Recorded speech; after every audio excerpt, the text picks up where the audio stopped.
నాకు 'రామ్ గోపాల్ వర్మ' గారు మీకు నచ్చితే రండి సినిమాకి, లేకపోతే లేదని చెప్తారు. మా వాళ్ళకి సార్ మీరేంటి సార్ అలా చెప్తారంటే, శివ మనం ఎంత చెప్పినా నచ్చినోడే వస్తాడు. వాడినెవడు ఆపలేడు. నచ్చనోడు ఎట్లాగో బతిమిలాడినా రాడు. వాడినెవడిని రమ్మన్నా వేస్ట్. అందుకని మీకు సినిమా నచ్చి సినిమా చూడాలనిపిస్తేనే రండని చెప్తాను. తప్పేముందంటాడు. అలానే మీరు గూడా.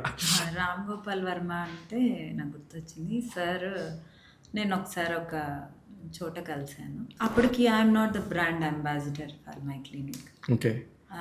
అప్పుడు నేను ఒక డ్రెస్లో ఉన్నా. మామూలుగా మాట్లాడుతూ మీ ఏజ్ ఎంత అన్నారు సార్. అప్పుడు నాది 40+. 40+ఆ? 40+ అనమాట. సో సార్ అన్నారు, you don't look like that. మీ క్లినిక్కి మీరే బ్రాండ్ అంబాసిడర్ అవ్వండి, మీ ఫొటోసే ఉండాలి, అప్పుడు నేను మీ క్లినిక్కి విజిట్ అవుతాను అన్నాను. అంటే సో తన మాటల వల్లే ఒక ఇన్స్పిరేషన్ వచ్చింది. ఇన్స్పిరేషన్తో ముందుకు వచ్చాను. అంటే నా ఫేస్ని నేను ముందుకు తీసుకొచ్చాను. అప్పటిదాకా మీరు మీ ఫేస్ కాదు. ఫేస్ కాదు. ఇది నాకు నిజంగా తెలియదండి. సర్ప్రైజ్. ఆర్జీవి గారు మీరు ఇంకొక చోట మార్కులు కొట్టేశారు. మీ మీ లైఫ్ స్టైల్ గురించి రకరకాలుగా వాడుకునే వాళ్ళు ఉండొచ్చు, కానీ మిమ్మల్ని అనుసరించే వాళ్ళు కూడా ఉన్నారు.